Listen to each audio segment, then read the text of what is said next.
नबी पाक अलैहिस्सलाम ने फरमाया वो बंदा बेवकूफ़ है जो डट के अल्लाह की नाफरमानी करे और अल्लाह की रहमत की उम्मीद भी रखे।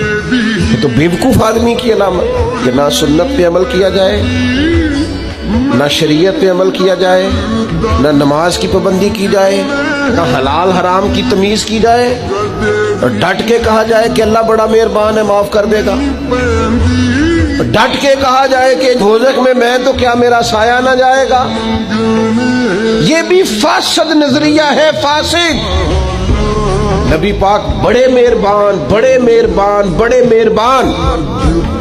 पर सैयदा आयशा सिद्दीक़ा रज़ी अल्लाह तआला अन्हा फरमाने लगी अपनी जात के लिए नबी पाक ने कभी किसी से बदला नहीं लिया, लेकिन अगर कोई अल्लाह की हद तोड़ता था ना, रब के दीन की हुदूद पामाल करता था तो हुजूर जलाल करते थे।